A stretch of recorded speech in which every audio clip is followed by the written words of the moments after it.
Olá, tá começando o 118º episódio do Área de Trabalho da Gigahertz, patrocinado nessa semana pela ExpressVPN. Quem tá falando aqui é o Marcos Mendes, e assim como toda semana, a Bia Kunze, Garota Sem Fio, também tá por aqui. Tudo bom, Bia? Devagar, quase parando, mas tá tudo bem. Muito café pra acordar. Olha, eu sei que tem muitos ouvintes nossos que são professores, mas falei isso na live ontem quando eu tava fazendo o Study With Me lá e tal, que sexta-feira eu tive uma aula, a professora mandou os slides hoje, e da sexta retrasada o professor mandou os slides ontem também. E mandou mais 3 artigos de presente, sendo que a prova é sexta agora. Nossa, eu falei, por que professor é assim? Por que eles fazem isso? Meu Deus do céu, aí hoje eu já tinha nossa gravação, já tenho outras coisas pra fazer, quinta eu tô fora o dia inteiro, porque eu vou poder fazer uma revisãozinha rápida quinta-noite, né? Então, a solução foi sacrificar parte da madrugada de ontem, então eu fiz a live até às 10, dei uma descansada, tomei o banho pra relaxar e fui pra cama com o tablet, continuei estudando. O notebook LM é maravilhoso, preciso dizer que foi graças a ele que eu consegui vencer tudo, mas fui deitar há quase 3 horas com a missão cumprida. Pô, pelo menos isso. Nossa, que perrengue. Mas você também tá com sono meio atrasado aí, né? Ah, eu tô, mas é porque eu sou besta, né? Besta não, é aquela coisa. Eu desde criança adoro astronomia. E dá pra ver antes de amanhecer, nesses dias, um cometa. E entre hoje, né, dia 25 até o dia 27, 28, vai ser quando ele vai estar mais brilhante no céu. Eu falei, bom, não vou acordar de madrugada o mês inteiro, vou acordar quando estiver brilhante. Então eu acordei hoje, era 4h40 pra ver o cometa e depois de 15, 20 minutos procurando, deduzi que ele tá exatamente atrás de um prédio aqui, eu não consigo ver o maldito cometa. Eu já tinha ido dormir tarde, né, tudo me picado, das 2 às 4 e pouco, depois das 5 e pouco até às 7 e pouco. Então aqui também tá indo outro balde de café, mas quem mora num lugar onde o céu tá bacana, que não tem fumaça, então no Brasil, né, mas que o tempo ajudar, é o cometa C2023A3, aparece umas 4h30, 5 horas, bem pertinho de onde vai amanhecer. E a fumaça deixa? Então, né? Pois é. Pra quem não estiver morando onde tem fumaça, que é bem restrita essa lista, se alguém conseguir ver, tira a foto e manda pra gente. A gente comenta aqui no episódio que vem. Nossa, eu tenho um trauma com essas coisas. Se tem um hobby que não funciona com curitibano é a astronomia. O meu trauma é o cometa Halley, 85. Tinha uns 9 anos, mais ou menos. Aí vendiam coisa nas bancas.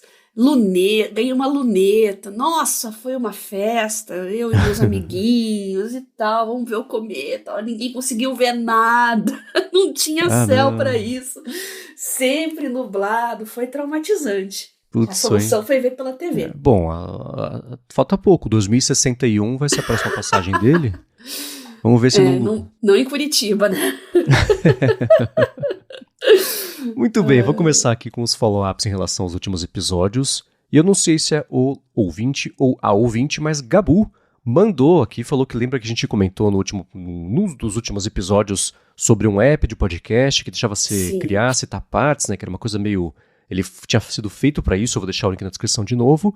Mas o Pocket Casts acabou de lançar essa mesma funcionalidade, então para quem mora no Pocket Casts também ficou mais fácil essa vida de fazer um corte rápido aí pra você compartilhar. Exato, né? Você já testou? Não deu tempo, né? Ontem eu fiquei sabendo. Foi ontem, anteontem. Não sei, mas comecei a mexer rapidinho aqui. Quero mexer mais, fazer prints pra vocês.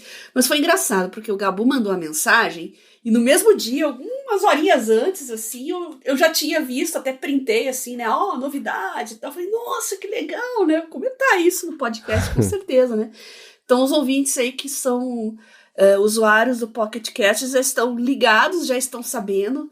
E na próxima semana eu trago a análise completa e quero saber de vocês aí, usos que são legais para se fazer, dicas, o que vocês fazem com esses cortes. Contem pra gente. Vamos fazer um bate-papo legal aqui sobre criar um repertório, uma base de dados aí de dicas que a gente pega em podcasts, né? Boa. E tomara que a interface seja fácil de mexer. Eu uso o Overcast, se não foi o primeiro, foi o segundo que apareceu com a funcionalidade bem com cara familiar de editor de áudio mesmo, né?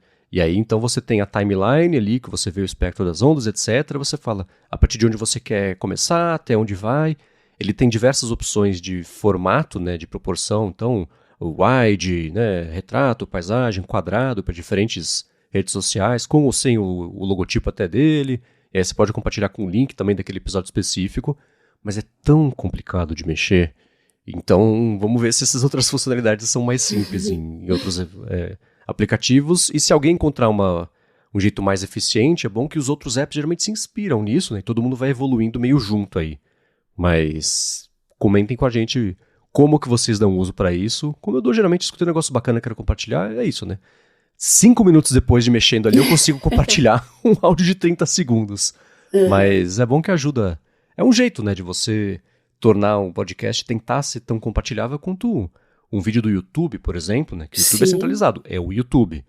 O podcast tem múltiplas plataformas, etc. Não tem esse centralizador, né? Então, existindo um jeito assim em cada app de podcast para você fazer um recorte, compartilhar alguma coisa ali, é bom para todo mundo, né? Só seria mais legal se fosse um pouquinho mais fácil de mexer.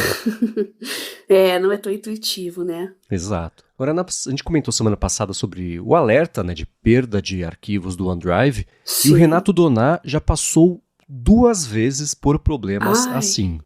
A primeira, ele falou, foi quando ainda era SkyDrive e o armazenamento que era de 50 GB caiu para 7 GB. E ele falou, essa mudança não foi divulgada. Quando viu o e-mail, já era tarde. A Microsoft informou que para voltar a ter acesso aos meus arquivos, tinha que assinar um plano maior, que ia custar uma fortuna. E a segunda vez, essa eu achei bem mais grave, inclusive, foi o seguinte, né? Ele mudou a forma de pagamento da assinatura do 365. Ele pagava direto pela Microsoft e passou a comprar pacotes da Calunga. E nessa mudança, a Microsoft zerou os dados dele, mas como ele estava já vacinado, tinha tudo em outros lugares também. Então, esse segundo alerta, voltem e escutem de novo, para garantir que vocês não vão passar por isso e que é muito bom ter o backup do backup, que senão dá ruim, né? Eu fiquei assustado porque eu passei por isso também, né? Cancelei a assinatura recorrente lá e comecei a comprar os pacotinhos anuais aí, né? Também tinha backup, felizmente, né? Não ia perder tudo, não aconteceu nenhum problema, mas eu fui migrando de um OneDrive para outro, né? Eu tinha o acadêmico, o pessoal, tal, então fui migrando aos poucos. Mas olha, gente, é aquele negócio que a gente sempre fala, tem que ter backup. E ter um é a mesma coisa que nenhum. Então sempre tenham 2 backups, tá? A minha estratégia é ter backup na nuvem e backup físico, tá? Então você tem a sua máquina, você tem lá os seus arquivos na nuvem e é bom ter um HDzinho externo, alguma solução aí para você ter shit happens, né? Pode dar um pau no seu computador, pode dar um problema no seu serviço de nuvem. Mas esse negócio de fazer downgrade, assim, eu lembro dessa sacanagem. O pessoal reclamou muito, mas o Dropbox fez igual, porque eles estavam naquela fase de angariar clientes. O que eles faziam? Você mandava o link de convite e ganhava 1 GB de presente, né? Então você começava com 2, aí você ia 3, 4, 5, claro, você ia mandando para os amigos iam criando conta, legal. Aí chegava a 50, que era o limite, né? Deu um momento que eles pensaram, não, a gente tá dando giga demais pra esse povo aí, vamos cortar pra 7, se quiser mais que pague. Aí tava todo mundo feliz, usando o serviço, não quer mais deixar. É uma estratégia malandra, mas acho que toda empresa tech hoje faz isso, né? Sim. Então, realmente, se chamava SkyDrive na época, bem lembrado. O ícone da nuvenzinha tá até hoje aqui, né? Essa estratégia é comum, né? Primeiro consegue usuários adoidado, e depois você vê como faz para ganhar dinheiro. Aí nessas acontecem esses cortes, essas coisas, né? Mas, perder arquivos é aquele you had one job. Você fazer isso, não pode não. Enfim, obrigado ao Renato pelo alerta. E sobre editores de texto sem distração, que a gente pediu para vocês aqui, a força-tarefa de vocês mandarem links e dicas aqui pra gente, o Adolfo Neto falou que o Visual Studio Code, que é o mais usado aí para programadores, tem um Zenmode. Ainda tem o nome do arquivo em cima, mas está quase lá. E nem tem que instalar nada se já tem ali o VS Code. Ele mandou um link na descrição com os prints da interface aí para quem quiser dar uma espiadinha. E eu tenho dificuldade de interagir com editores de texto que são feitos mais para código mesmo, né? Porque eu sei que até você pode customizar, que ele tem toda aquela parte de colorizar diferentes pedaços da sintaxe, né? Para facilitar quando você está programando. E põe as cores que você quer. Eu também tenho o meu esquema para cores, né? Comentário é uma cor, variável é outra cor. Acho que todo programador tem esse negócio de color code, porque facilita mesmo. Você quer procurar só uma determinada coisa, você vai pelas cores e vai rastreando lá o teu código e acha rapidinho, né? Exato. Então, isso é ótimo para quando você for codar, mas escrever, né, o editor de texto, usar como editor de texto, essa parte pode dificultar um pouquinho, o que não quer dizer que não seja, talvez, bom usar para texto mesmo aqui o VS Code. E é curioso porque essa codificação por cores não é conceitualmente tão diferente do que você faz para estudar, né, Bia? Usando o marca-texto com cores diferentes, que significa cores diferentes, você bate o olho e você já vai entendendo ali sobre o que está rolando, o que é tópico. Exatamente, né? Então fica aqui a dica do Visual Studio Code. E mais ou menos nessa pegada, a Lorraine falou o seguinte, né, que o pessoal devia estar conversando sobre Markdown num dos grupos do Telegram, que para quem quiser entrar é só falar com a Bia no Telegram, e ela falou que ela viu uma palestra sobre o MK Docs, que é para quem prefere hospedar o próprio sistema de anotações. Ele é feito para facilitar, usando o Markdown, documentação de projeto, mas é claro que, assim como acontece no VS Code, dá para você tentar experimentar e ver se cai bem aí no seu dia a dia de produção de texto, que não seja necessariamente código. Vai ter link na descrição, com essa vantagem de ser uma coisa auto-hospedada. Aquilo, né? Para quem sabe o que está fazendo, porque auto-hospedado tem o risco de você fazer uma bobagem e ficar sem também. Mas também vai ter o link na descrição do MKDocs. Exatamente. Eu tô no meu prazo final aí para tomar uma decisão com relação ao Evernote. Engraçado que o pessoal gravou, né, que em outubro viram o meu plano e aí, o que você vai fazer? O que você vai fazer? Então, eu gosto muito dessa ideia de auto-hospedagem, justamente por ter mais controle, né? E tô estudando também o Upnote, que é bem legal. Então, mas eu vou deixar para falar isso depois que eu fizer e depois que der certo. Mas eu falo que der errado também, porque pra vocês não passarem pelo perrengue. Mas só queria dizer que eu tô entre esses dois aí, tá? Beleza. E eu tô pensando aqui de Markdown, eu vou deixar na descrição. A gente já falou rapidamente uma vez sobre por que ele é tão útil para fazer formatação de texto de um jeito rápido, etc. Vai ter link na descrição para esse episódio que a gente falou sobre isso. E também para documentação, para quem quiser saber mais sobre Markdown, a gente pode voltar a falar sobre ele no futuro. E seguindo sobre isso, um editor de texto que seja fácil de você mexer, etc., sem distração, um ouvinte anônimo falou que a resposta estava no programa anterior. E ele falou, inclusive, que se pronuncia LaTeX, não LaTeX, que é um processador de texto, né? E tem alguns editores, né? Um para Linux que ele usa, por exemplo, é o Kyle, e outro para Mac é o TextEdit, que eu tenho aqui no meu Mac, mas não sabia que ele dava suporte a, vou falar como ele manda aqui, LaTeX. Além de que dá para você usar um que a Bia Kunze já recomendou, que era a versão online do LaTeX, que pode ser usada via browser. Exatamente, que é o Overleaf. Então, se quem quiser versões mais drásticas aí, sem distração, talvez seria o caso de avaliar utilitários na linha de comando, como Vim e Nano também. Nossa, o Vim é uma coisa bem nerd. Usar o Vim para editar texto aí, mas é opção sem distração. Acho que nerd todo mundo aqui também né? O ouvinte do área de trabalho gosta. Quanto mais nerdice, melhor. A gente adora, né? Agora, sobre o LaTeX, eu já vi tanta gente pronunciar de jeitos diferentes, né? Eu acho que em inglês eles falam LaTeX, né? Eles falam com A, LaTeX, mas não tem uma padronização, não sei como é que aqui no Brasil falam e realmente não tem como falar isso aí em português.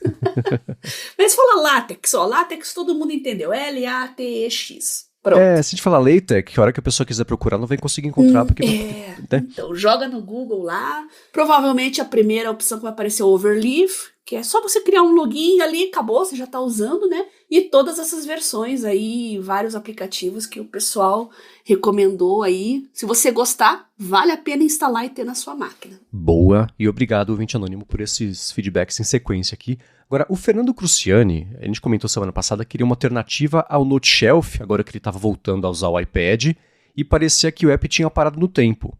Ele mandou um segundo feedback, o app parou mesmo no tempo, porque eles lançaram um outro app com o mesmo nome, atualizado.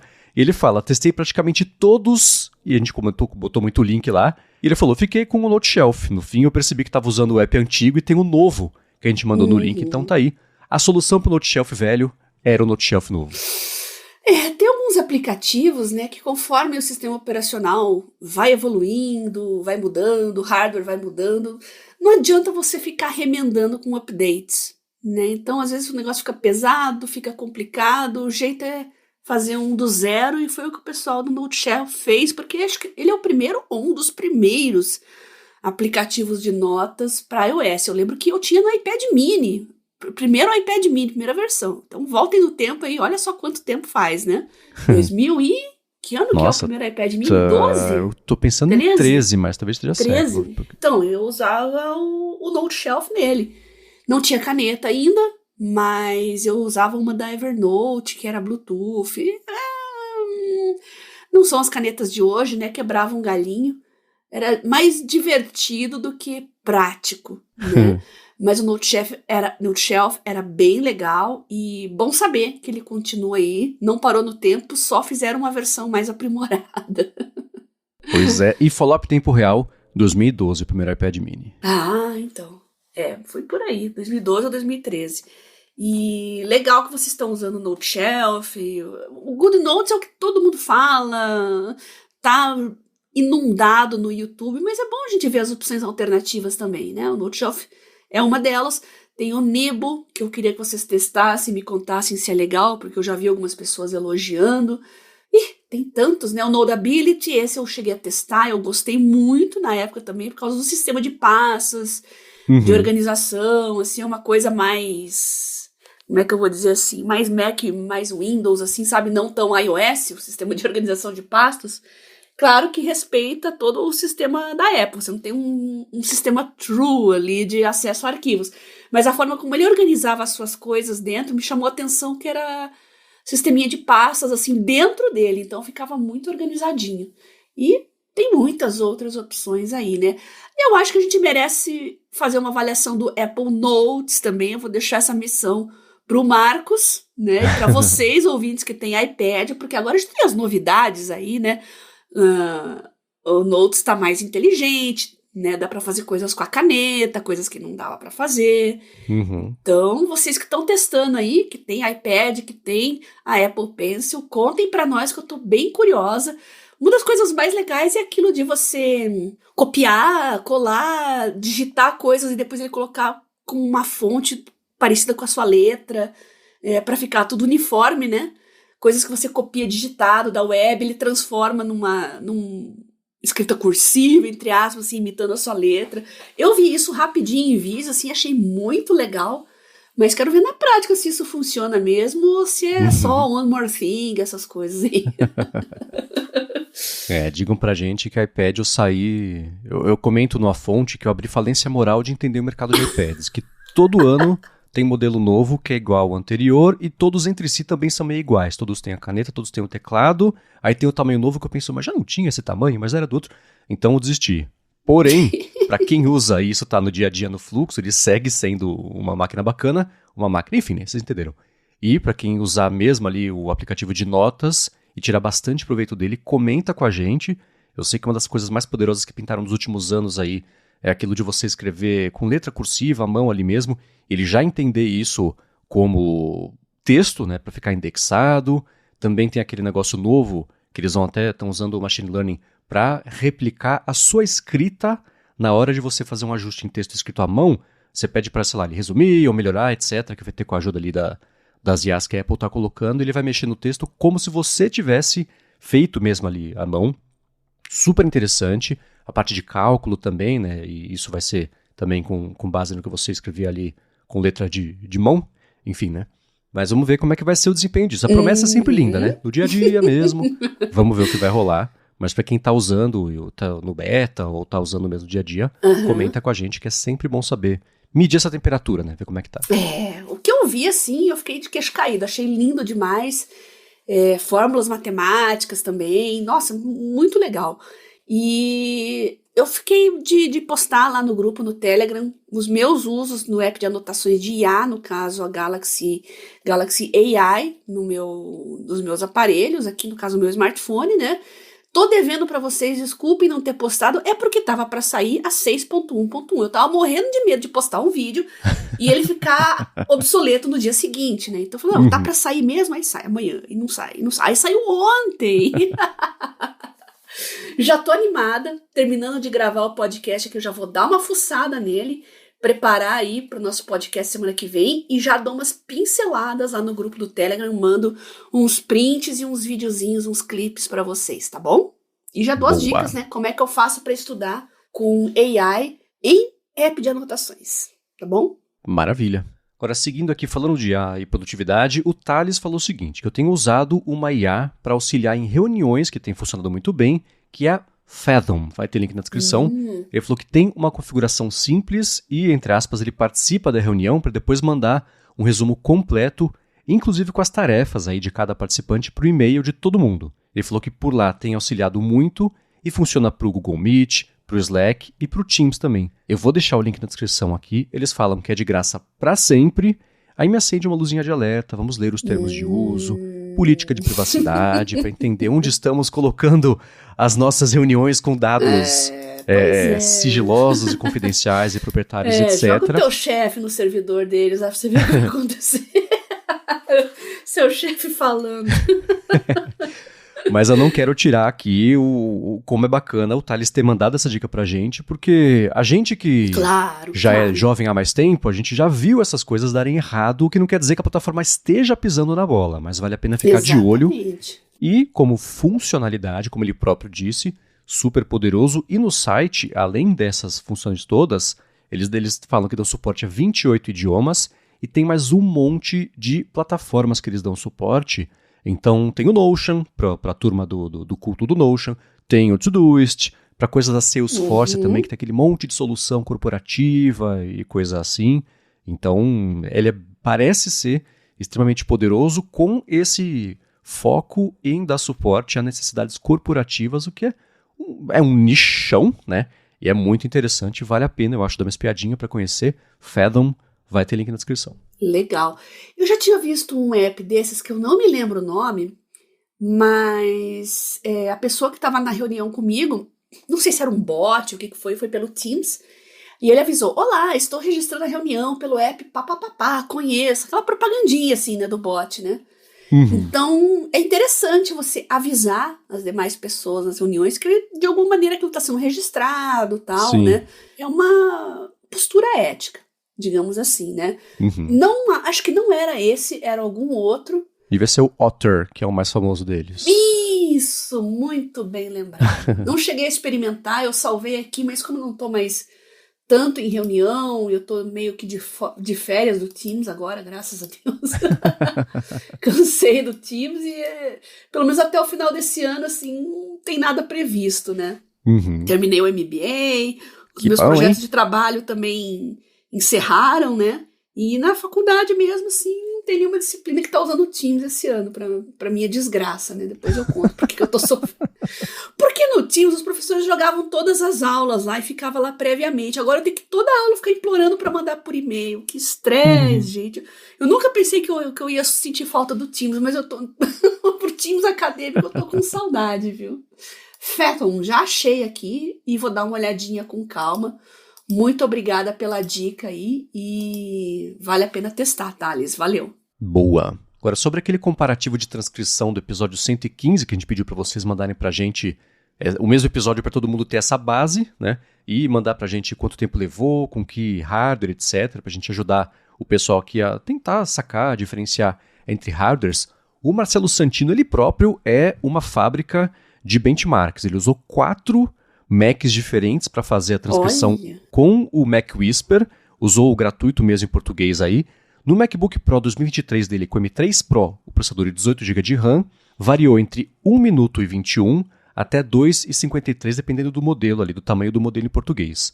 Já no outro MacBook Pro com M2 Max, só que com 32 GB de RAM, foi de 1,41, então 20 segundos a mais aí no modelo menor, a 2,23, aí ele ganhou 30 segundos a menos com o modelo maior, né?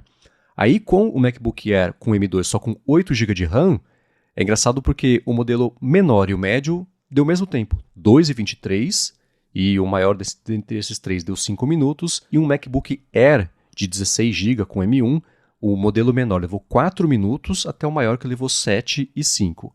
E ele conclui, uma coisa que vem dos dados eu também concluí, que é assim, não sei.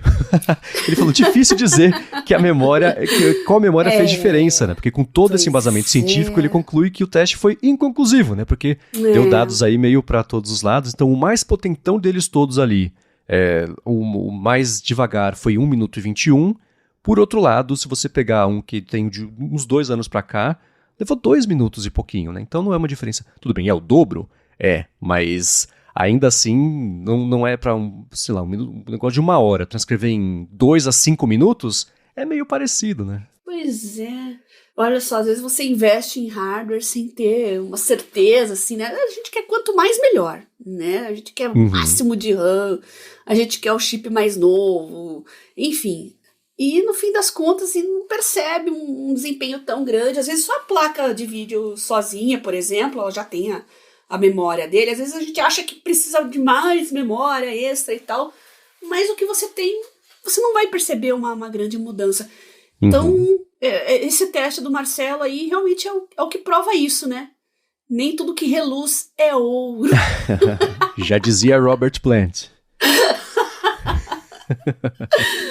Tá aí, brigadão, Marcelo. Valeu pela sua análise, colocou a gente para refletir aqui. E o Rafael Machado complementou, ele usou um MacBook Pro de 16 polegadas com o chip M3 Pro e 32 GB de RAM, usou também o Mac Whisper no modo de transcrição de podcast que ele tem lá, e levou 2 minutos e 55. Ele falou que testou no modo de transcrição só de áudio simples e fez em 2 e 57. Então, na média, pelo que eu vejo aqui, 1 hora, independente, assim, guardadas as devidas proporções, independente do hardware que você tenha, vai levar uns 3 minutos para transcrever um áudio de mais ou menos 1 hora. Então, com base nisso, dá para ter essa base. Agora a gente pode achar talvez algum outro tipo, outra categoria de teste de IA pra gente fazer também com essa galera toda. Eles mandando pra gente que áudio, eu acho que a gente já conseguiu passar a régua aqui e chegar a uma conclusão. A gente pode ver com o resto agora. Boa. Agora, sobre aquela chegada de IA em celulares, o Fábio Cardoso mandou um feedback bem interessante, que ele falou o seguinte: eu tenho usado mais o ChatGPT porque eu acho que é o que mais tem atualizado os recursos e conhecimento, assertividade. E ele fala que o uso é bem básico. Resumos de artigos, notícias que ele vê pela web e também resumo de descrições de vídeos do YouTube. Aí ele segue, mas sempre com o pé atrás, né, quanto à veracidade aí das respostas, e em geral me dou por satisfeito quando é alguma dúvida do tipo Eli5, que eu descobri que é Explain Like I'm 5. Virou um nomezinho agora aqui assim, não? Eli5.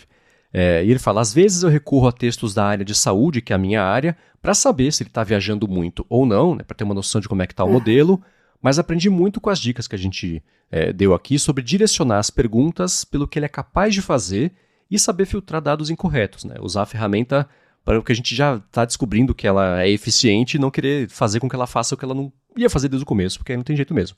Ele fala, nesse sentido, acho que um telefone com IA ainda não é muito necessário no meu dia a dia, mas eu já sinto uma dificuldade enorme em usar um iPad 5 que não dá para você instalar o ChatGPT, e isso já começa aí a revelar a idade. Então eu queria saber, com base nesse feedback aqui do Fábio, Bia, pensando em IA para celular e também se você vê um uso de um ChatGPT mesmo no mundo mobile, se faz sentido, se faz parte do seu dia a dia, ou se IAs você está mantendo mais no desktop, especialmente agora, né, que você tem um desktop parrudão aí, como é que tá esses usos todos? Tá mais no desktop, mas eu não deixei de usar em mobile, porque se eu não tô no meu desktop, eu preciso de alguma outra forma de acessar, né? E por incrível que pareça, eu acesso mais o Claude do que o ChatGPT. Não sei por quê. Na verdade eu sei porque, acho que é porque o Sonnet que eu tava usando para estudar neuroanatomia, assim, não sei explicar. Já que o Fábio também é da área de saúde, eu passo essa bola para ele. Parece mais polidas as respostas e as perguntas, e quando eu peço para ele fazer perguntas, ele analisar o texto e pontuar algumas coisas, me parece mais cuidadoso do que o ChatGPT, tá? Agora, para fazer trabalho e pesquisa rápida, assim, eu acabo usando o Copilot, porque tá na mão, aqui tá no Edge, tá no navegador, e porque ele põe as fontes, né? Então eu pergunto alguma coisa e ele fala, Isso. Tudo ele coloca os numerozinhos das fontes que ele buscou. Eu clico. Aliás, quem tá acompanhando as minhas lives vê eu fazendo isso o tempo todo. Eu clico lá e confiro, né? Então, eu ganho muito tempo procurando e eu checo a fonte que ele me dá. Na hora eu vou direto ao que interessa. Então, eu ganho muito tempo com isso. Então, o Copilot é imbatível para citar fontes. Às vezes ele cita umas fontes esquisitas, eu acabo ignorando e tento aprofundar um pouco a conversa com ele para procurar outras coisas. Mas a minha paixão agora, Fábio, é o notebook LM, porque eu estou recebendo capítulo de livro, artigo científico, então é mais fácil montar uma base de dados ali, dentro de um determinado assunto, e é legal porque até quando você tem as diferentes fontes que você alimentou ali sua base de dados, e elas têm um conflito em alguma coisa, ele fala, você me perguntou isso, a fonte tal diz que sim, mas a outra fonte diz mais ou menos. Falei, pô, que legal isso, né? Ele realmente analisa todas as fontes e ele compara uma com a outra, né? Sendo artigos do mesmo assunto, mas ele consegue perceber as nuances dos diferentes autores. Eu achei isso muito legal, né? Fora que te dá uma segurança muito maior. Você tá com um capítulo de livro, você tá com um artigo científico, não tem necessidade, às vezes, de sair daquilo da web, só se você precisar mesmo. Mas, via de regra, se as fontes são bem completas, você consegue estudar só por ali e tá sendo bem legal. Como eu disse no começo desse episódio, né, Marcos? Foi o que me salvou ontem. Eu fiquei até 3 da manhã, mas consegui resumir os 3 artigos, consegui ler, fui, voltei, fiz marcações depois, né, sublinhei alguns trechos, e os slides também atrasados, consegui esquadrinhar uma aula, tinha quase 80 slides, meu Deus do céu, mas deu certo, e as ferramentas de IA me ajudaram demais. Agora é só revisar na véspera da prova, aí quinta-feira, que tá tudo show de bola. Boa! Aí você conta pra gente o quanto isso ajudou, mesmo no ver fim aí das contas. Vamos ver. E esse feedback eu achei interessante do Fábio Cardoso, porque ele tá ajudando a consolidar uma impressão que eu tenho sobre IA em telefone, que é o seguinte: para telefone tem que ser uma coisa proativa, vai te entregar o resultado, o benefício, e de certa forma é o que todo mundo vinha fazendo antes de ter que falar que tudo era IA para poder falar que tem IA, né? Você colocava ali um modelinho que analisava alguma coisa, te entregava um resumo, te entregava, sabia priorizar notificações, e beleza, né? Agora, essas IAs mais de produção de conteúdo, de texto, esse consumo mais pesado, as pessoas já não faziam muito no telefone, exceto quem faz, eu sei, mas no geral, né, são coisas que a gente acabava fazendo ou no computador, né, no desktop, ou no notebook, ou mesmo num tablet. Então a minha impressão é que quanto mais proativa para simplificar e facilitar coisas que já acontecem, que são nativas de fazer no telefone, mais útil isso vai ser. É claro que você ter uma IA que você escreva, sei lá, 4 bullet points, você fala, transforma no e-mail de resposta para essa mensagem aqui, dá para fazer no telefone, né? Mas geralmente você tem que ajustar também, que fica aquela coisa meio enlatada quando a IA gera o texto. Ainda assim são algumas, mas essa IA de, chegaram 18 notificações aqui, essas 6 são importantes, dessas 6, tá aqui o resumo das 3 mais importantes, tem que buscar a Aninha na escola mais cedo, tem que não sei o que lá, e o jantar foi cancelado. Existe uma etapa, eu acho que ela é meio intermediária, entre essas coisas começarem a chegar pra gente, e a gente ter confiança de que, de fato, ele escolheu as 3 notificações mais importantes, que a Aninha não vai ficar esperando na escola o dia inteiro, porque você não recebeu essa como importante ali do resumo, né? Mas entre uma coisa e outra, lá na frente, quando IA fizer parte mesmo desse fluxo, eu acho que vai ser isso como esse assistente proativo de priorização para facilitar o uso em telefones. Agora, para computador, eu acho que o Fábio, especialmente com o ChatGPT, está fazendo exatamente aquilo que a gente já pregava, né? Que ele até comentou de entender para que é a ferramenta, usar os pontos fortes dela, e se não funcionou 1, 2, 3 vezes para uma coisa, esquece, tenta um outro jeito.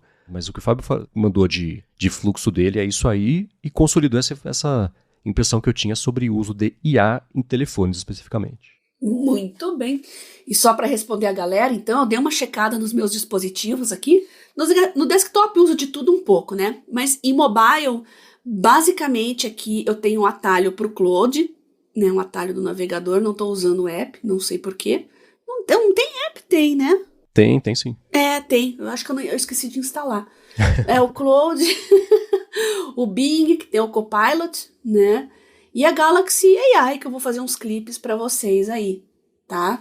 No tablet, mesma coisa. Eu tô colocando atalhos, assim. Agora o notebook é LM, né? Coloquei atalho no celular, coloquei atalho no tablet, coloquei atalho aqui no meu navegador, porque eu vou acessar cada vez mais e o tempo todo. Como eu disse, esse semestre eu tô mais em livros, né? E artigos. Então, eu vou aproveitar e vou explorar ao máximo e trazer mais análises para vocês aí, conforme eu vou amadurecendo o uso, alimentando a base de dados.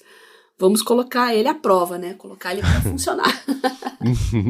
E sobre o notebook LM, o professor Vitor mandou um feedback para mim lá no Threads, falando que seguiu a dica, né, dessa semana, testou, e ele tá maravilhado. Falou que adicionou uma folha de exercícios de laboratório com 3 experimentos que ele faz com os alunos e ficou boquiaberto com a qualidade e naturalidade do podcast, né, que ele cria aquela função nova de áudio dele, e a aplicação em aulas bilíngue é incrível, e agradeceu a gente. E a gente recebeu outros feedbacks parecidos, né, do pessoal. E é curioso porque esse notebook LM estava disponível há mais de um ano, mas foi a função de podcast, que pelo menos para quem escuta podcast, falou, nossa, entendi, olha que incrível, vou passar a usar.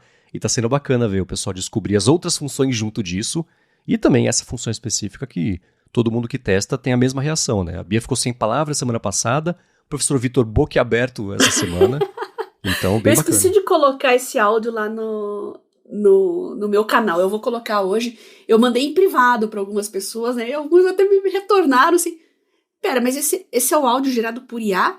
Sobre o capítulo do livro? Eu falei, o pessoal gostava, acredita. Eu falei, caramba, parecem 2 pessoas conversando. Parecem 2 professores conversando, né? Porque eles estão discutindo um capítulo de um livro. Não, gente, é IA, juro pra vocês. A não ser que tenha alguma outra bruxaria que a gente desconheça aí, mas é IA. Eu juro. Agora, também sobre esse lance de IA, dessa última semana pra cá, na verdade, ontem, em relação à gravação, a OpenAI liberou para todo mundo que tem o ChatGPT pago, aquele modo de voz avançado, que eles tinham mostrado faz bastante tempo, né? Que era um jeito mais natural de você interagir, sem muito delay entre processar o que você está falando e começar a responder, etc. Dá suporte a um monte de idiomas. Isso vai passar a chegar em breve aí também para quem é cliente de conta corporativa, conta educacional também, isso vai ser a partir da próxima semana. Mas segundo o Sam Altman, todo mundo que paga o ChatGPT já tem acesso a isso. Eu recebi acesso ontem no finalzinho do dia e é assustador, não tem outra palavra para dizer. É muito... Parece que você está num telefonema com uma pessoa. Em português tem uma pitadinha de sotaque americano falando um pouquinho assim, só de vez em quando, né? É o jeito que ele... Enfim, né? Isso eu acho que é uma coisa que vai melhorar, mas dá para fazer um fluxo muito natural de conversa. E pode ser ótimo, a gente já comentou aqui, mas vale reforçar, para você treinar um idioma novo, né? Para você... Não, terapia não, que isso é um vespeiro que a gente vai tocar aqui um dia, tem startups fazendo isso, etc. Mas você tá com uma ideia embolada na cabeça, que seja para fazer um texto, estou com uma ideia aqui, não sei exatamente como é que eu quero colocar, são esses pontos aqui, me ajuda a pensar passo a passo disso, para organizar aqui. Então, quando você está estudando, olha que bacana, você pode estar estudando no laptop, deixa o modo de voz ativo ali do lado e vai conversando, vai ajudando a fixar isso. O potencial disso é muito bom e é fantasmagórico, quero dizer. É assustador como o negócio é natural. Vale a pena testar. E se alguém quiser ver em loco como é que eu faço um trabalho, como é que eu estudo, as minhas sessões lá do Work and Study with Me estão todas lá no YouTube, tá? As lives que eu faço. Em tempo real, vocês estão vendo ali, tinha as questões, como é que eu pesquisava, usando o Copilot, consultando as fontes, as referências, e eu redigindo, pegando trechos, né, as seleções com as informações importantes, mas transformando tudo em meu próprio texto, não texto de IA. Então, deem um pulinho lá, o Marcos vai deixar o link para vocês. Nas minhas sessões de estudo eu mostro direitinho como é que eu faço e como que eu obtenho o melhor resultado possível, sabendo consultar fontes, sabendo pesquisar referências, e agiliza demais, viu? Em 2 ou 3 horas por dia, eu tô vencendo estudar e trabalhar, fazer tudo, né? Graças às ferramentas de IA. Que excelente, Bia. Então vai ter o link na descrição aqui, já direto para a live que já mostra as próximas sessões. Tô vendo aqui, já tem um monte de sessão nova que já tá para acontecer Então, aqui. da semana. Eu tô fazendo assim, né? Toda segunda-feira, domingo para segunda, eu planejo a semana e tal. E eu já deixo gravadas todas as sessões lá, porque você não precisa ir lá todo dia assistir, né? Tem dia que a pessoa não pode. Eu tenho 1 ou 2 noites por semana livres. Beleza, vê lá as lives que eu tô agendando e escolhe o dia que você vai querer acompanhar ao vivo. Você pode ver gravada, muita gente tá usando, né, a live porque volta tarde, né, estuda à noite, então acaba assistindo a live depois. Eu tô recebendo alguns feedbacks quanto a isso, tá? A vantagem de acompanhar ao vivo é que você pode mandar perguntas ali, se eu tô usando alguma ferramenta, alguma dica de estudo, de organização, eu respondo na hora ali, nos intervalos, ou então no chat, né? Mas se você não tá acompanhando ao vivo, mas tá vendo os vídeos, depois manda uma mensagem para mim no meu Telegram, @BiaCunze. Pode perguntar o que você quiser, eu ajudo, mando print, faço um clipe de alguma coisa que você tenha achado interessante, e aí a gente discute, tá bom? Boa, e é interessante ver como a sessão de sábado é uma das que mais teve views, então o pessoal tirando o sabadão pra estudar, hein? Eu tô pensando em manter ela como fixa. Se eu não tiver nenhum compromisso sábado é difícil, é o dia que eu tô mais em casa. A gente até brincou aqui no podcast, né, Marcos, que eu faço a minha manutenção semanal. Eu hidrato o cabelo, hidrato a pele, faço um monte de coisa em casa, coloco a cozinha em ordem, ajeito as compras de mercado da semana, planejo o cardápio. Sábado é o dia que eu preciso fazer minha manutenção, né? Dia de manutenção da Bia. E domingo fica mais para as coisas familiares. Mas quando eu não puder, eu aviso previamente, mas eu acho que eu vou manter meio que fixo, sim, essas sessões de sábado. E aí são 4 horas seguidas, hein, gente? É paulada. Bem legal. E o thumb dos vídeos tá lindão, a foto tá muito bacana. Ah, o legal, e a temperatura das cores ali tá bem legal. Ficou legal, né? Foram mais 100 fotos até chegar na ideal, mas deu certo. Essa parte a Globo não mostra, né? Ninguém vê o trampo que dá pra chegar na foto boa. O gato ali também foi estratégico. Exato, então, pra quem quiser ver como é que é. É o Tosh esse? Esse é o Tosh, é o que vem, que hoje não tá aqui, hoje tá... Cadê ele? Hoje não veio miar aqui. Tá estranhando. Preocupante. Deve estar dormindo. Inveja dele. Agora a gente vai fazer o seguinte, eu vou trazer o patrocinador do episódio de hoje, que é a ExpressVPN, e a seguir o papo é sobre teclados, que eu quero ver se a gente vai receber mais feedback do que do ADT, porque no ADT foi impressionante como vocês gostaram desse assunto, e como tem muito a ver com produtividade, nada mais justo do que ele vir parar aqui, especialmente agora que eu estou usando meu tecladinho macro aqui, que a gente vai falar sobre ele, mas antes, é claro, muito obrigado à ExpressVPN, que está mais uma vez patrocinando a área de trabalho e segue oferecendo um mês de graça para você experimentar, e se você assinar o plano anual, 3 meses de bônus ao final desse ano em expressvpn.com/adtrabalho. Se você tem uma vida móvel, como é o caso da Bia, você depende de Wi-Fi, espero que você dependa de Wi-Fi para esse dia a dia, porque se você se conecta ao Wi-Fi do aeroporto, o do avião, o do hotel, o da lojinha da esquina, o da praça, vai saber como é que está a segurança desse Wi-Fi e mesmo que seja seguro, seus dados são o preço ou uma parte do preço da conexão, então esses dados são utilizados depois para análise, são vendidos, emprestados para instituto de pesquisa para saber se o site tal está sendo mais acessado que o outro, quais aplicativos são os mais usados aí no Android, no iOS. É daí que vem parte desses dados, mas você deveria poder dizer não, e você diz não com a ExpressVPN, tudo sobre a sua conexão, então os sites, servidores, aplicativos, conteúdos, streams que você acessa passam a ser criptografados e nem ela sabe o que você está fazendo, o que você está acessando. E para streaming, isso é especialmente bacana, porque se você se conectar a diferentes países ou tiver conexão pela ExpressVPN em diferentes países, você vê o catálogo desses países, de cada streaming que é diferente, maior ou menor, mas é diferente em relação ao que tem aqui no Brasil. Eu uso todo dia na minha TV para ver The West Wing, e você também pode usar em expressvpn.com/adtrabalho, testar um mês de graça, ver como é fácil colocar no telefone, no tablet, computador, na TV direto, dependendo do modelo, então na Apple TV, que é um suporte recente que pintou, ou então no roteador de casa para todo mundo ter a conexão mais segura. E aí, assinando o plano anual, você recebe 3 meses de lambuja, porque você ou usou o cupom ADTrabalho ou acessou expressvpn.com/adtrabalho ou clicou na descrição aqui no link, caiu direto já com o cupom aplicado. Muito obrigado, ExpressVPN, pelo patrocínio de mais esse episódio aqui do podcast e pelo apoio a toda a Gigahertz.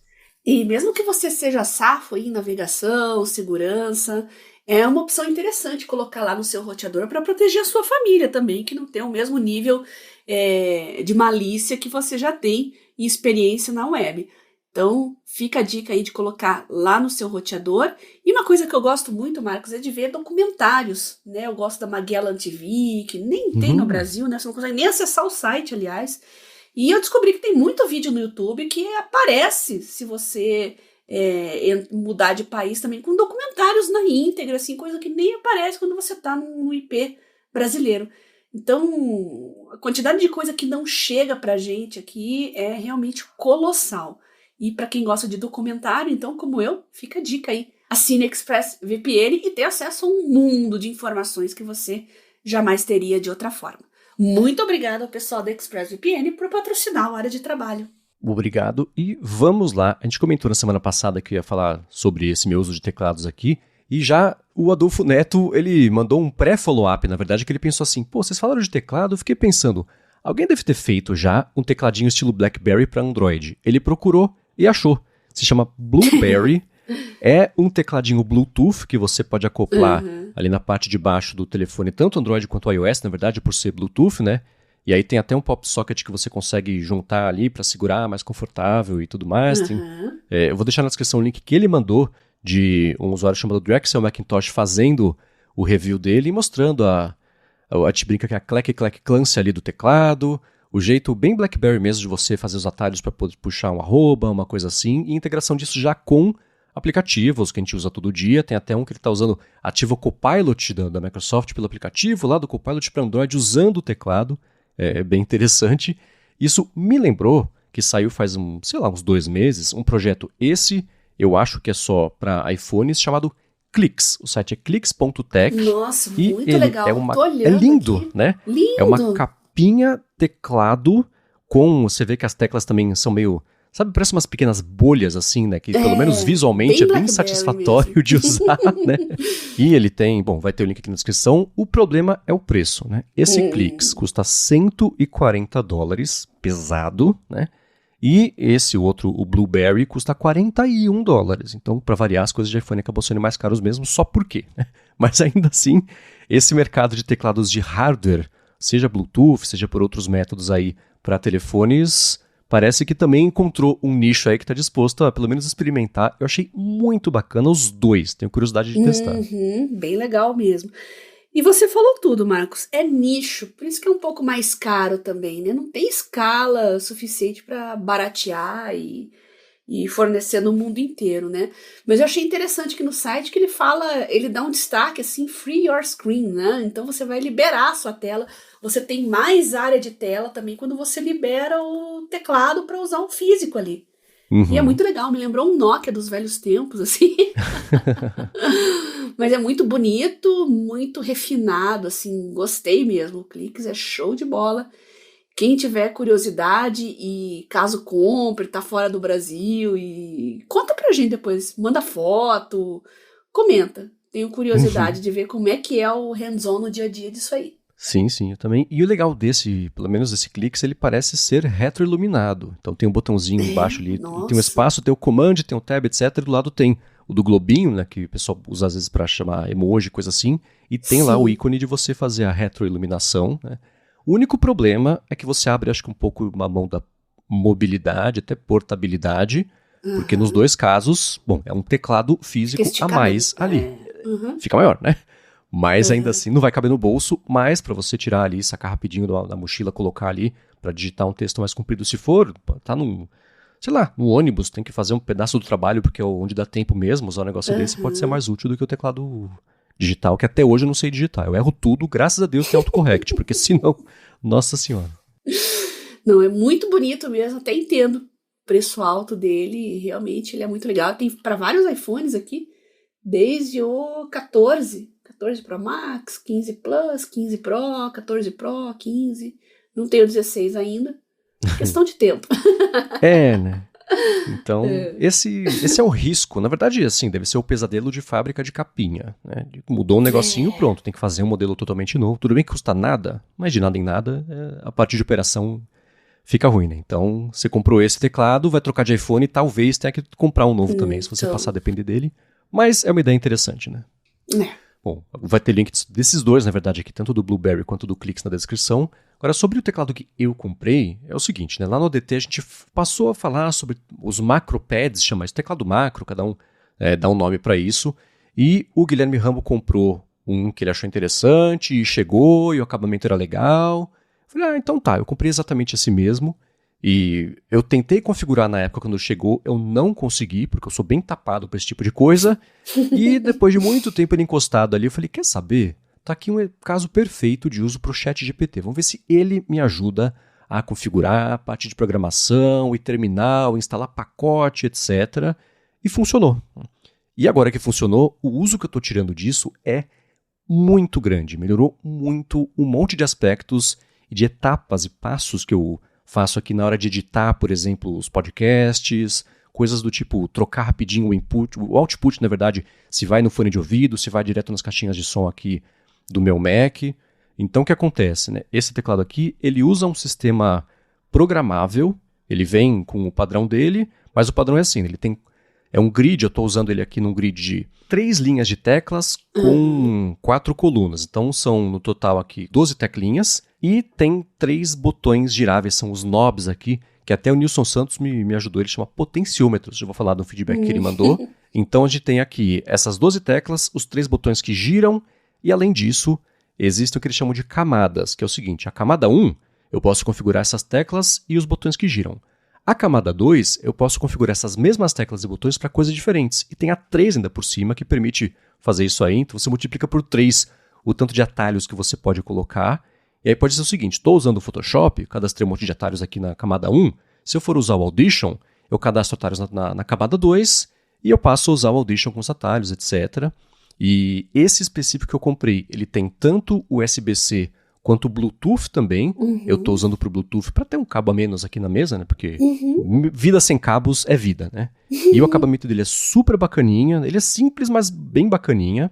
E o que eu fiz foi o seguinte, né? Eu já usava desde sempre o keyboard maestro no meu Mac para fazer diversos atalhos diferentes, desde se eu conectar o USB-C aqui que está ligado no microfone no meu Mac, já liga para mim o QuickTime. No QuickTime vai em menu, áudio, nova gravação.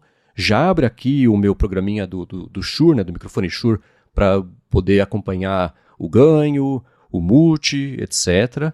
Coisinhas assim, né, atalhos do tipo, se eu apertar aqui o Command, o Function F1, abre meu desktop. Se eu apertar o Function F2, abre a pasta que tem os arquivos da Gigahertz. O Function F3, Dropbox. 4, Downloads, né. Abrir programas também, Function F8, ele me abre um programa específico, Ulysses, o F5.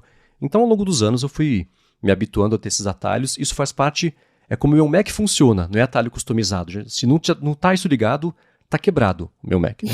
E depois que eu consegui usar o ChatGPT para configurar o documento e usar o terminal para subir esse documento de configuração no teclado e passou a funcionar direitinho, eu, ao longo dos dias, fui achando o que fazia mais sentido para eu ter de atalho nesse teclado. Né? No começo eu falei, beleza, vou colocar aqui o Function F1 para abrir a pasta de downloads. Daí eu dei um probleminha, ela não consegui fazer, mas eu concluí que não precisa, porque eu só estou com a mão no teclado. Eu vou sair, eu tiro a mão do meu computador para ter que me posicionar, olhar no teclado do lado aqui para apertar uma tecla. Não faz sentido conceitualmente, né? Isso é para ser um atalho e não só um jeito diferente de fazer a mesma coisa. Acabava levando mais tempo. Então eu tirei todos os atalhos de abrir pastas e configurei com atalhos que fazem coisas que me levariam mais de um passo para fazer. Então, ao invés de abrir um menu e colocar lá Output Mac, eu aperto uma teclinha e ele troca para o Mac. Aperto a segunda teclinha, volta para o output do fone de ouvido. Então, essas coisas, e coisas que eu faço todos os dias, por exemplo, o Rambo fez aqui para gente um programa que é um assistente de publicação dos podcasts da Gigahertz. Ao invés de apertar Command, espaço e o nome aqui do programa, eu aperto uma tecla, já abre esse programa. Então, essas coisas têm sido muito poderosas no dia a dia. Então, eu tenho um atalho também para aumentar. Esse é bacana porque me poupou etapa também. Né? Por algum motivo, não sei porquê, o backlight do meu Mac não liga sozinho quando está escuro, mesmo configurado para fazer isso. Eu configurei um botão de atalho que, se eu apertar o botão, cada vez que eu aperto, ele acrescenta um brilho no teclado. Então, tem sido mais fácil fazer isso. E o resto todo, dos outros botões todos, eu configurei para os atalhos dentro do Audition. Né? Quando eu importo um áudio, o que eu faço? Primeiro eu tiro ali aquele chiadinho que fica de fundo de ambiente, você tira isso, né, para já ficar só o áudio limpinho ali, e tem o compressor, normalização, tirar o reverb, né, aquele eco, quando a pessoa fala longe, assim, fica um pouco de eco. Então, cada uma dessas etapas é um botão agora. Né? Então, ficou mais rápido de fazer. Então, eu aperto aqui uma sequência de 4 botões, pronto, está limpo já o áudio, eu consigo fazer. É a parte de exportar, um processo, vou exportar o MP3, né? Ver se está na pasta certa. Quando você tem um MP3 já exportado, o Audition não deixa você sobrescrever se esse MP3 está dentro já da árvore de arquivos do Audition. Então, tem que deletar dali, exportar, confirmar que você quer exportar e sobrescrever o arquivo na pasta que está lá onde está salvo. Também, 2 botões já faz tudo isso. Então, esse tem sido o principal ganho que eu tenho dado para ele. Nos botões os knobs ali, os potenciômetros, né? Um deles eu deixei para aumentar e reduzir o brilho da tela. Então é um dimmerzinho que virou mesmo da tela aqui do meu Mac. O segundo eu estou usando como se fosse um switch. Eu viro para a esquerda, quer dizer, eu viro para a direita primeiro, ele muta o meu microfone.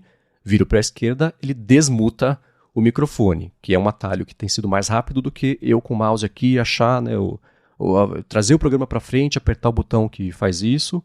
E o de baixo é o volume, virar para a esquerda e para a direita aumenta e diminui, e se eu apertar, ele dá mute no som mesmo do Mac. Né? E tudo isso eu estou usando associado ao Keyboard Maestro, porque tem coisas dessas aqui que nem nativamente dá para o sistema fazer. Né? Como é que eu faço? Não tinha um atalho de teclado, eu poderia cadastrar um atalho de teclado dentro do Audition para abrir o compressor e colocar o mouse no lugar onde eu vou só digitar ali o -12, sei lá, e reduzir o áudio para aquilo ali. Eu fiz dentro do Keyboard Maestro. Quando eu apertar aqui Ctrl+Shift+Q, você vai em arquivo, áudio, compressor, blá, blá, e já faz isso. Então, eu cadastrando isso tudo centralizado no Keyboard Maestro, significa que se o Audition ele perdeu os atalhos, né, se eu reinstalar, que nem aconteceu com o lance lá em cima que a gente comentou sobre o Renato Donat, né, que ele perdeu os arquivos todos. Nesse caso aqui está tudo salvo, centralizado no Keyboard Maestro. Em último ponto sobre isso é o seguinte, ele tem uma função que é milagrosa de você falar o seguinte, quando eu apertar esse atalho aqui, você olha na interface e você acha esse botão específico aqui e você aperta esse botão, que é um jeito mais eficiente do que, quando eu apertar esse atalho, você vai na posição X415, Y712 para apertar o botão, mas e se o botão não estiver mais lá? A interface mudou, a minha organização de janelas está diferente, né? Tinha que ficar toda hora remapeando isso para a posição nova. Acabou isso. Agora ele fala, a imagem, esse é o botão. Acha na interface e aperta. É assim que eu estou fazendo, por exemplo, o mutar e desmutar o input do microfone. É assim que eu estou fazendo uma parte desses atalhos de compressor, nivelamento, etc. Porque você bota lá o menu, sei lá, e depois você vai no botão de OK. Isso tem sido muito poderoso e está me poupando... É aquilo assim, né?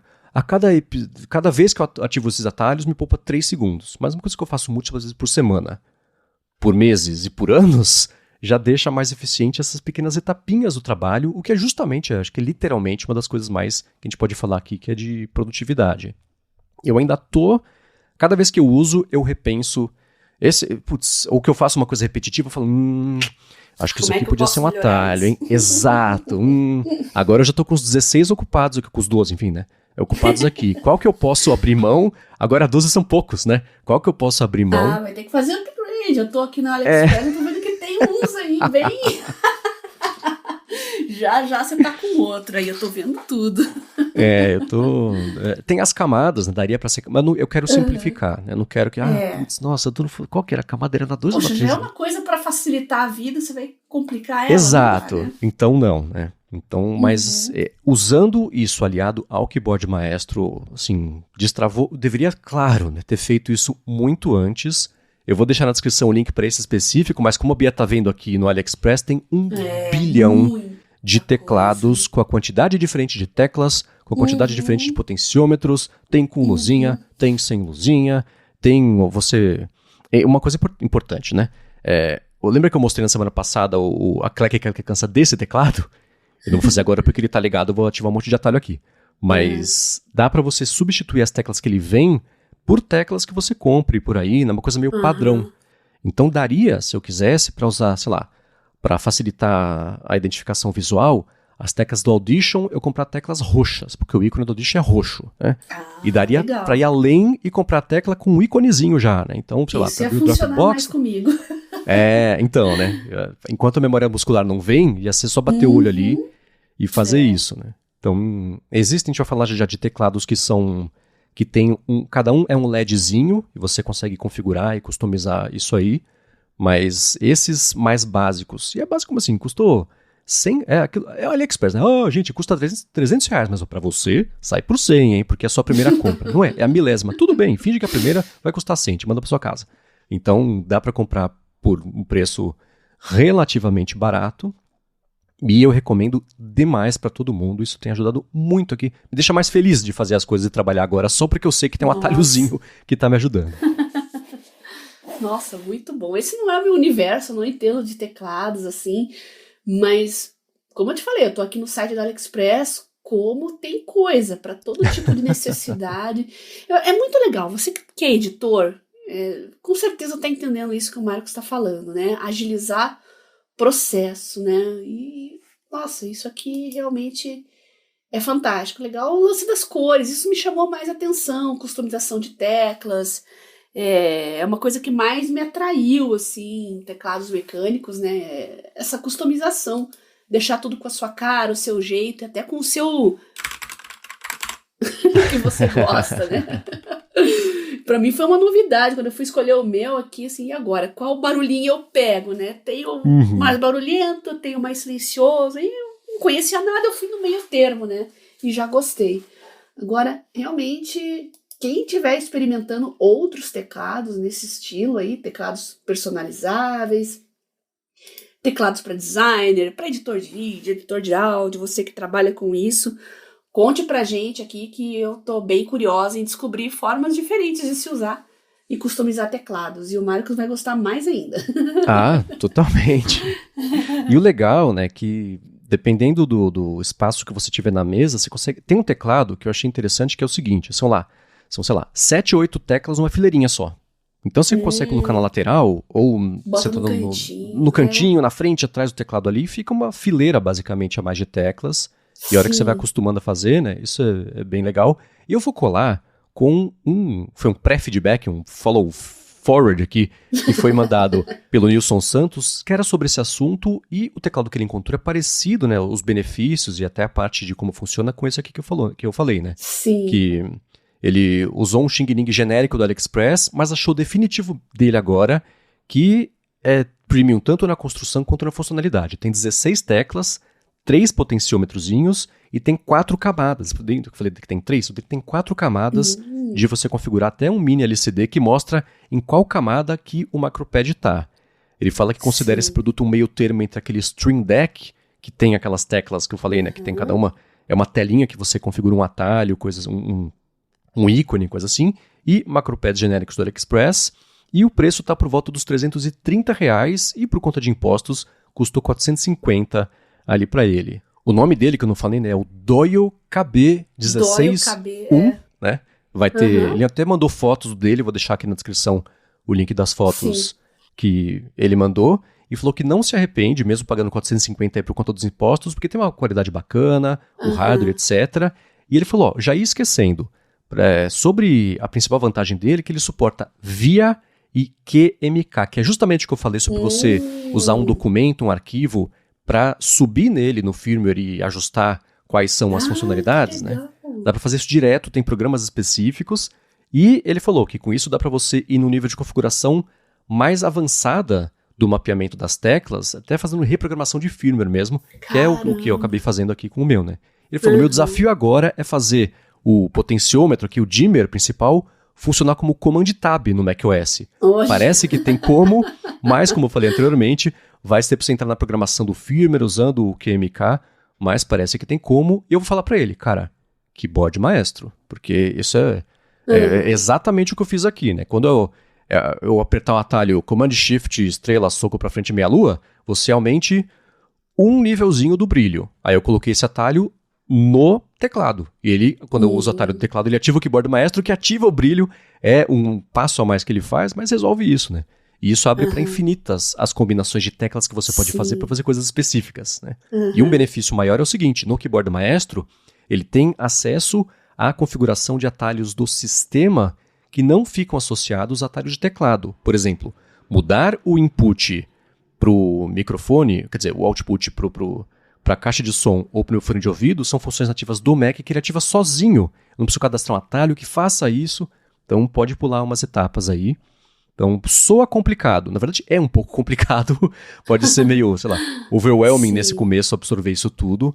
Mas vale a pena dar uma fuçada, investir tempo nisso. Deveria ter feito isso há anos. Porque teria 2 GHz se eu tivesse feito isso desde o começo. De tão produtivo que você se sente a mais com esse tipo de coisa. Nossa, muito bom. Agora, a minha expectativa é que isso abra uma caixa de Pandora do lado positivo, tá? De feedbacks de vocês. Então a gente vai deixar aqui vocês absorverem essas informações, passem na descrição, peguem os links, fuçem.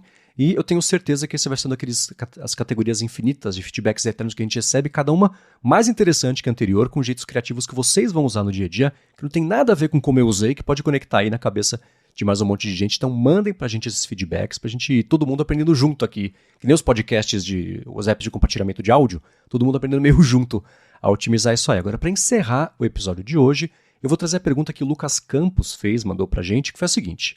Oi, Bia, tudo bem? Queria uma dica sua sobre produtividade no mundo de portáteis. Eu trabalho com muita documentação, arquivos, tenho que analisar, organizar documentações e mandar por e-mail para diferentes pessoas, mas eu também viajo muito a trabalho. E quando eu estou numa visita ou em trânsito, não é conveniente ficar carregando o computador para lá e para cá. O problema é que a simples tarefa de você pegar uns arquivos zip do e-mail, descompactar, juntar com outro arquivo para você compactar de novo e mandar por e-mail é praticamente impossível no iPhone. Isso tem me incomodado bastante, porque eu acabo precisando levar meu computador sempre comigo só para fazer isso. Ele falou, sou usuário Apple há anos, estou com o iPhone 15 Pro Max, mas está me decepcionando bastante a não evolução dessa parte do sistema. Isso é mais fácil no Android? Ele quer saber, será que um Samsung Fold me atenderia bem como telefone secundário para trabalho? Minha ideia era poder comparar arquivos, planilhas e, claro, um sistema melhor de arquivos do que o da Apple. E se não for no telefone, talvez um tablet Android menorzinho, que eu consiga carregar numa bolsa, por exemplo. Para minha situação, o iPad e o iPhone estão deixando muito a desejar. Não aguento mais, ele conclui. E aí eu digo, e aí, Bia? Então, Lucas, a minha surpresa é você falar que você tem essa dificuldade. É uma coisa que eu mesma faço há muitos e muitos anos. Também compacto, descompacto, abro, encaminho por e-mail, monto em lista de distribuição no Telegram para mandar depois. E é uma coisa muito trivial há praticamente uma década, né? E eu fiquei realmente surpresa que o iOS ainda dificulte esse tipo de coisa, manejo de arquivos, né? Então, o que eu diria para você fazer é compra um segundo Android, mas não precisa ser um Fold, não, tá? Não precisa quebrar o porquinho.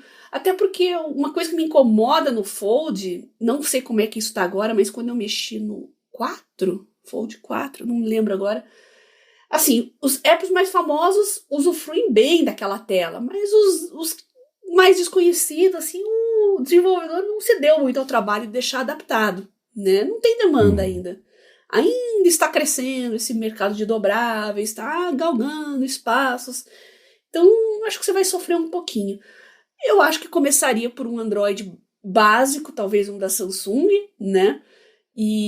Ou então um tablet pequeno, como você mesmo falou, né?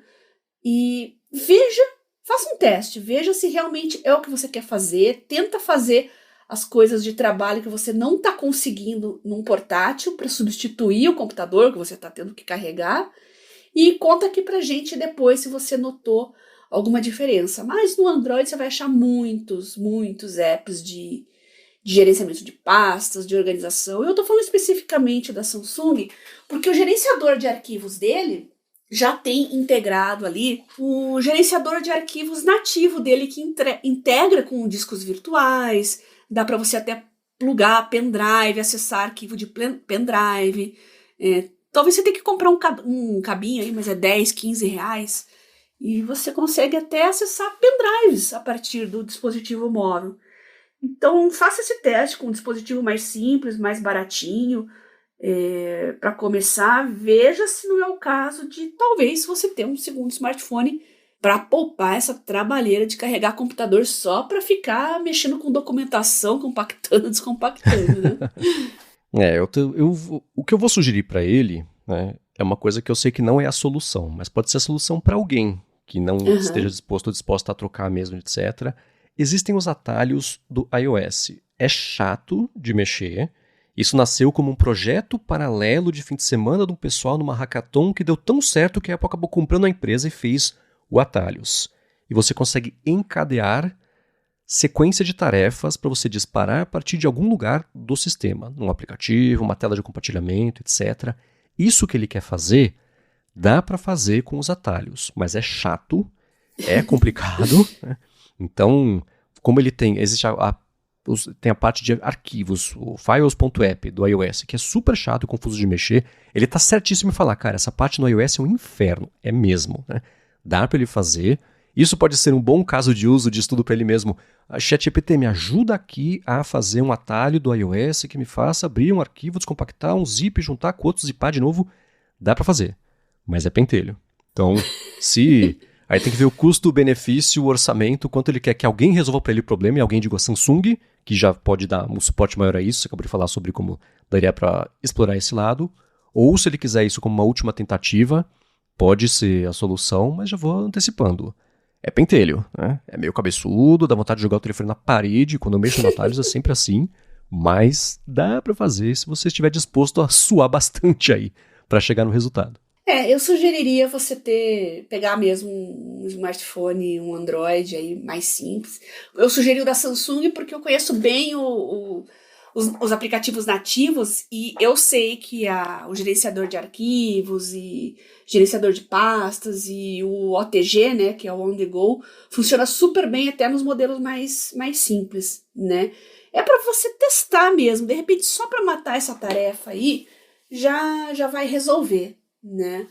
Agora, puxa, é um pouco chato, né, esse negócio do iPhone limitar o acesso a pastas. Então eles dizem que é por segurança, querem tornar tudo mais simples para o leigo, mas faz falta ter essa versatilidade. O Marcos acabou de falar aí que você tem os atalhos, né? Então você pode colocar algumas camadas assim de dificuldade, de mais personalização, mas a Apple não quer, né? Dificulta mesmo. O problema não é não poder, o problema é eles não quererem, né? Então, ao invés de investir num dispositivo caro e que você talvez não saiba nem se vai gostar, vai num mais simplesinho ali, que é garantido. Eu sei que tem Android A5, da linha A, que já tem gerenciador de arquivos, tem suporte a tudo isso, e cria uma nuvem que não seja da Apple, pode ser o Google Drive, o OneDrive, uma nuvem para você acessar suas coisas dos dois aparelhos de plataformas diferentes. Vai colocando seus arquivos lá para facilitar o teu trabalho mesmo, tá? E aí você trabalha de qualquer lugar sem precisar de computador, tá bom? Uhum. E uma última observação sobre isso, a culpa não é do Lucas, porque esse é o trabalho dele, envolve isso. Mas dá para ver como esse é um problema que vai ser meio legado, porque todos os sistemas, todos os produtos, os aplicativos estão abstraindo o que significa ter arquivos. Esse lance de você ter um arquivo, que eu vou chamar de físico, que não é por motivos óbvios, mas um arquivo físico, salvo numa pasta, no computador, para você anexar no e-mail, mandar para alguém, a pessoa baixar, isso está sumindo, porque está tudo virando um link compartilhado de uma coisa que mora na nuvem para você poder mexer, e etc. Então, é claro que existem casos de uso legítimos, como é que o caso do Lucas para fazer isso, mas o tempo vai eliminar esse tipo de caso de uso. A minha impressão é que a gente vai ter só representações abstratas do que é ter o arquivo, que é uma coisa... Você abre o aplicativo de notas, as notas estão lá, você acessa a nota, você pode anexar depois ela direto no e-mail, aí vira um arquivo, mas tá tudo mais... Tá sumindo essa noção de que os arquivos existem numa pasta, etc. Então, acho que cada vez mais os sistemas vão investir no posto disso, né? Que é nessa parte de abstração mesmo, e que nem o iOS tem feito isso, dificultando a vida de a maioria das pessoas que ainda usa isso, mas com... Lembra que a gente falou? O pessoal já não sabe usar um Gmail no desktop, né? Gerações novas estão com dificuldade de lidar com isso. É por causa desse tipo de mudança de paradigma, que seja do que é você ter um arquivo não, do que é você ter um conteúdo digital salvo num aplicativo. Né? Mas não resolve o problema dele, eu sei, só tô filosofando aqui sobre como isso é um sinal dos tempos mais do que outra coisa. Né? Não sei qual que é a profissão do Lucas, mas muitas vezes você tá preso na filosofia da empresa de gestão de documentos. Então, às vezes é uma demanda, uma exigência do próprio método que a empresa usa. Então você fica preso naquilo mesmo. Às vezes você pode fazer isso de jeitos diferentes, da sua forma, mas o sistema da empresa não permite isso, né? Tô falando bem vagamente, porque, como eu disse, eu não sei a profissão dele, né? Mas eu reconheço que tem isso, eu já vi muita empresa de projetos, gestão de projetos, engenharia, assim, com esse problema com planilhas. Sim. Né? Então, planilha é legal, mas é um pesadelo para você trabalhar com muitas pessoas ao mesmo tempo. Então, mas é um mal da vida moderna, né? E a gente tem que se adequar à filosofia da empresa. E uma viagem no tempo aqui no começo do ADT, porque eu sou maluco, eu fazia as pautas em planilhas. Porque para mim fazia completo sentido. Eu tenho categorias dentro do episódio, né? Então a gente tem a abertura, tem que nem aqui, né? Os follow-ups, os assuntos, as perguntas. Então faz sentido, né? Eu tenho a categoria de perguntas, Sim. tem a cada célula. É óbvio que não foi escalável isso para 600 episódios e assuntos que viram, que voltam, vai. Aí a gente desistiu, o Rambo falou, cara, larga disso, vamos fazer um documento compartilhado de texto. É verdade, né? E é assim que a gente tá fazendo até hoje, mas eu usava planilhas para fazer isso, o que não foi a solução. A mentalidade tá na planilha, você tem razão. Enfim, pessoal, para achar os links de tudo que a gente comentou aqui ao longo do episódio, vai em gigahertz.fm/adtrabalho/118. Mandem as suas impressões, as suas perguntas, os seus feedbacks, os seus follow-ups em gigahertz.fm/feedback ou para a Bia, ela já fala para vocês como.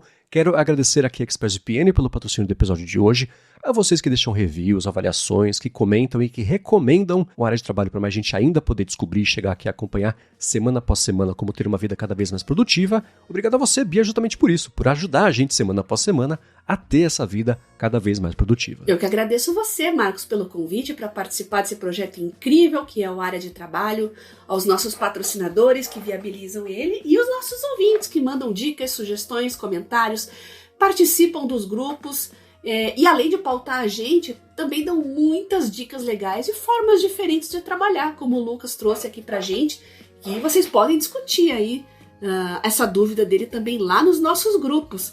Basta mandar uma mensagem para mim no Telegram, @BiaCunze, pedindo o link dos grupos que eu mando rapidinho para vocês. Mas vocês podem mandar também clipes, imagens, links de aplicativos que vocês gostam, sugestões de pautas. A gente está aqui à disposição. E, por enquanto, o link que eu estou aceitando aí é o do Telegram mesmo, @BiaCunze. Até o X voltar, né? Se é que vai voltar. Deem preferência para o Telegram, tá bom? Boa, para falar comigo, MVC Mendes lá no Instagram e no Threads. Apresento por aqui o A Fonte toda segunda-feira com o Felipe Espósito sobre o mundo da Apple e área de transferência com o Rambo e o Coca, o Gustavo Faria, toda sexta-feira sobre assuntos em geral de tecnologia. Apresento para a Lura o IA sob controle, que nessa semana saiu com uma entrevista com o André Saravia, que trabalha na OpenAI, o brasileiro que está lá e ajudou a fazer o OpenAI One. A conversa ficou bem bacana, vai ter link na descrição. E escreva todo sábado pro Mac Magazine. No último fim de semana, aí os acertos e os erros grosseiros do Instagram com as contas do adolescente. A gente repercutiu rapidinho isso, virou um texto, também vai ter link na descrição. Obrigado mais uma vez pela audiência de vocês e a gente volta na quarta que vem. Beijoca sem fio a todos e até semana que vem.